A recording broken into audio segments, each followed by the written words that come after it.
वाले, अपने महल बनाने वाले, अपने परिवार के दूर दूर के रिश्तेदारों के लिए महल बनाना। जी हाँ दोस्तों, स्वागत है आप सभी को हमारे न्यूज चैनल में, जहां हम आपके लिए डेली लेकर आते हैं देश दुनिया की तमाम बड़ी खबरों को, और सभी खबरें आपके काम की होती है। तो आइए सबसे पहले स्टार्ट करते हैं हेडलाइन से। आंदोलनकारी किसानों के खिलाफ यूपी सरकार का सख्त एक्शन, बॉर्डर खाली कराने के दिए निर्देश। खत्म होगा आंदोलन, किसानों में पड़ गई फूट, 20 किसान नेताओं को नोटिस, दिल्ली पुलिस ने 3 दिन में जवाब मांगा। सिंघू बॉर्डर पर किसानों के खिलाफ उतरे गांव वाले, हाईवे खाली कराने की मांग, पुलिस ने बढ़ाई सुरक्षा। देश के 147 जिलों में 7 दिनों से कोविड-19 के कोई केस नहीं, यूके स्ट्रेन के 153 मामले। ये बात डॉक्टर हर्षवर्धन ने कही है। दोस्तों जानेंगे पूरी खबरों को विस्तार से। पीएम मोदी बोले, वायरस हो या सीमा विवाद, भारत हर चुनौती से निपटने को है तैयार। गुड न्यूज, ट्रेनों के हर बोगी में होने जा रहा है चेंज, रेल यात्रियों को मिलेगी यह सुविधा। तो कौन कौन सुविधा मिलेगी, जानिएगा पूरी खबर को विस्तार से। दोस्तों बुढ़ापे में पेंशन की टेंशन खत्म, 1 अप्रैल से शुरू होगी सरल पेंशन योजना। जानेंगे पूरी खबरों को विस्तार से दोस्तों कि आप इस सरल पेंशन योजना का फायदा कैसे ले सकते हैं। 31 जनवरी तक बुक करें एलपीजी सिलेंडर, पूरा पैसा मिल सकता है वापस। जी हाँ दोस्तों, और भी बहुत सारे काम की खबरें निकल कर आ रही, तो वीडियो को लास्ट तक जरूर देखना। तो आइए अब जानते हैं खबरें विस्तार से।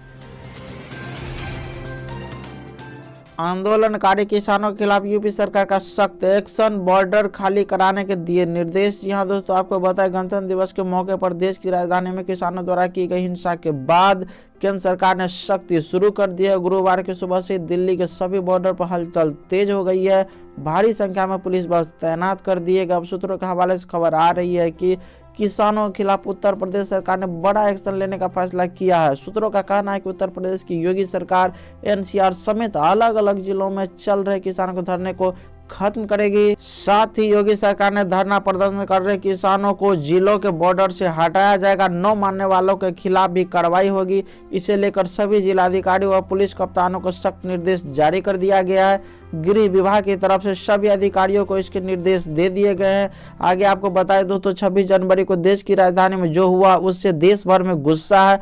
जो लोग अब तक किसानों का साथ दे रहे थे तिरंगे अपमान के बाद से, वो बेहद नाराज है। बॉर्डर खाली करने के लिए जो लोग किसानों के खिलाफ सड़कों पर उतर गए हैं, गाजियाबाद बॉर्डर पर आसपास के लोगों ने काफ़ी जो है उसमें हंगामा शुरू कर दिया है। किसानों और लोगों में बहुत शुरू हो गई है, और यहाँ तिरंगे के अपमान और ट्रैफिक जाम का मुद्दा गरमाया हुआ है।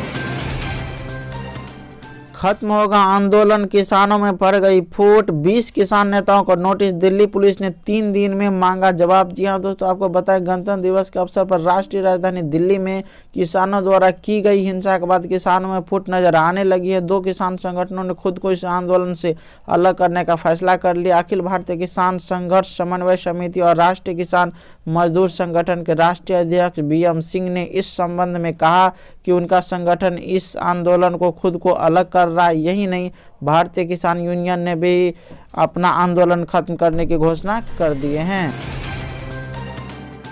सिंधु बॉर्डर पर किसानों के खिलाफ उतरे गांव वाले, हाईवे खाली कराने की मांग, पुलिस ने बढ़ाई सुरक्षा। जी हां दोस्तों, गणतंत्र दिवस पर लाल किले को आहत करने और तिरंगे का अपमान करने को लेकर देश भर में किसानों के खिलाफ गुस्से की लहर है। हर कोई ट्रैक्टर मार्च की आड़ में किसानों के गणतंत्र की गई हिंसा की निंदा कर रहा है। इसी बीच गुरुवार को सिंघू बॉर्डर के पास रहने वाले गांव के लोग किसानों के खिलाफ नारेबाजी करते हुए हाईवे पर आ गए। गांव वालों ने किसानों को सिंघू बॉर्डर खाली करने को कहा।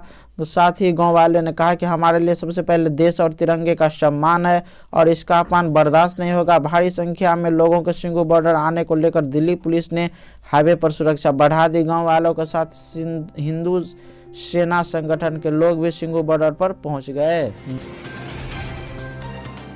डॉक्टर हर्षवर्धन ने कहा, देश के 147 जिलों में 7 दिनों से कोविड-19 के कोई केस नहीं, यूके स्ट्रेन के 153 मामले। जी हां दोस्तों, आपको बताया कि केंद्रीय स्वास्थ्य मंत्री डॉक्टर हर्षवर्धन ने कहा कि देश में अब धीरे धीरे कोरोना वायरस का प्रभाव कम हो रहा है। उन्होंने कहा कि देश भर के 147 जिलों में पिछले 7 दिनों में कोविड-19 के एक भी मामले सामने नहीं आए हैं। इसके अलावा 18 जिले ऐसे हैं जहां पिछले 14 दिनों में कोई नया कोविड-19 के सामने नहीं आया है।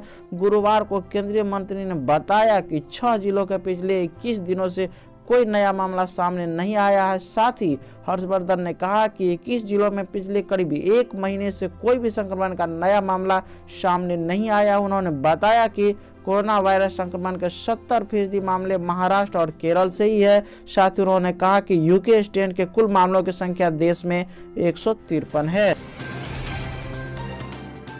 पीएम मोदी बोले, वायरस हो या सीमा विवाद, भारत हर चुनौती से निपटने को है तैयार। जी हां दोस्तों, आपको बताएं कि प्रधानमंत्री नरेंद्र मोदी ने गुरुवार को नेशनल कैडेट कॉर्प्स के कार्यक्रम में हिस्सा लिया। इस दौरान प्रधानमंत्री को गार्ड ऑफ ऑनर दिया गया। कार्यक्रम में रक्षा मंत्री Rajnath Singh, chief of defence staff general Bipin Rawat, तीनों सेनाओं के प्रमुख भी मौजूद रहे। कैडेट्स को संबोधित करते हुए प्रधानमंत्री ने कहा कि संविधान में जिन नागरिक कर्तव्यों की बात कही गई वो निभाना सभी का दायित्व है। उन्होंने कहा कि पिछले साल भारत ने दिखाया है कि वायरस हो या सीमा विवाद, हम हर चुनौती से निपटने के लिए तैयार है। प्रधानमंत्री ने कहा कि देश में जहां भी कोई महत्वपूर्ण काम होता है वहां हमेशा एनसीसी के कैडेट्स पहुंचते। उन्होंने देश के बेटियों का जिक्र करते हुए कहा कि वीर बेटियां हर मोर्चे पर शत्रु से लोहा लेने के लिए डटी है। आपके शौर्य की देश को जरूरत है और नई बुलंदी आपका इंतजार कर रही है।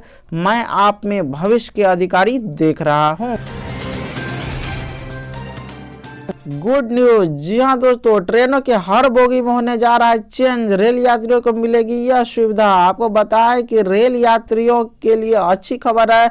अब लोगों को यात्रा के दौरान पानी के लिए परेशान नहीं होना पड़ेगा, न ही पानी भरने के चक्कर में उनको ट्रेन छूटेगी। रेलवे प्रमुख ट्रेनों के बोगियों में मिनी आरओ प्लांट लगाने की तैयारी कर रहा है। इससे यात्रियों को निःशुल्क पानी उपलब्ध होगा। रेलवे बोर्ड ने जोनल रेलवे से प्रमुख ट्रेनों की सूची मांगी है। दरअसल कई बार यात्री ट्रेन छूटने के डर से बिना पानी भरे ट्रेन में चढ़ जाते हैं और फिर परेशान होते हैं या पानी खरीद कर पीना पड़ता। भीड़ भाड़ और गर्मी के दिनों में ज्यादा दिक्कत होती है। इस समस्या को देखते हुए रेलवे ने ट्रेनों में आरओ वाटर मशीन लगाने का निर्णय ले लिया है। पहले चरण में ऐसी प्रमुख ट्रेनों में यह मशीन लगाई जाएगी जो कम स्टेशनों पर रुकती है और भीड़ ज्यादा होती है। मशीन लगने के बाद यात्रियों को चलती ट्रेन में आसानी से पानी मिल सके। साथ ही आपको बताएं कि किस किस ट्रेनों में ये फिलहाल सुविधा लगेगी। तो ये वैशाली एक्सप्रेस, गोरखधाम एक्सप्रेस, संपर्क क्रांति एक्सप्रेस, सप्त क्रांति एक्सप्रेस और कोसी एक्सप्रेस में पहले आरओ मशीन लगाई जाएगी। बुढ़ापे में पेंशन की टेंशन खत्म, 1 अप्रैल से शुरू होगी सरल पेंशन योजना। जानिए आप कैसे उठा सकते हैं इसका फायदा। आपको बताएं दोस्तों, 1 अप्रैल से आपकी जिंदगी में बड़ा बदलाव हो सकता है। बीमा नियामक IRDAI ने बीमा कंपनियों को सरल पेंशन योजना 1 अप्रैल से लागू करने के निर्देश जारी कर दिए हैं। बीमा कंपनियां 1 अप्रैल 2021 से सरल पेंशन योजना शुरू करने जा रही है।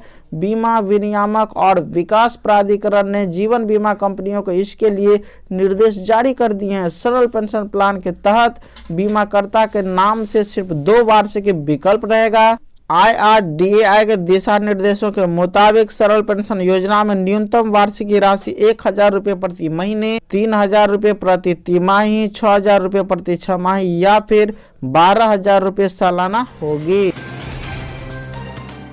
31 जनवरी तक बुक करें एलपीजी सिलेंडर, पूरा पैसा मिल सकता है वापस। जी हां दोस्तों, आपने बिल्कुल सही सुना है। आपको बताएं दोस्तों कि इस महीने के अंत यानी 31 जनवरी तक आपको एलपीजी सिलेंडर फ्री में मिल सकता है। इस ऑफर के तहत आपको सिलेंडर बुक कराने के बाद पूरा पैसा भी वापस मिल सकता है। इस खास ऑफर के तहत जितने रुपये आपके गैस सिलेंडर की कीमत होगी करीब उतने रुपये आपको वापस दिए जा सकते हैं। असल में यह offer mobile wallet format platform है कि ये पेटीएम का यह offer mobile wallet platform Paytm अपने ग्राहकों को दे रहा है। इस ऑफर के तहत ग्राहकों को बस एक बार पेटीएम के जरिए गैस सिलेंडर बुक करना होगा। पेटीएम का यह ऑफर सभी कंपनियों के गैस कनेक्शन पर मिलेगा।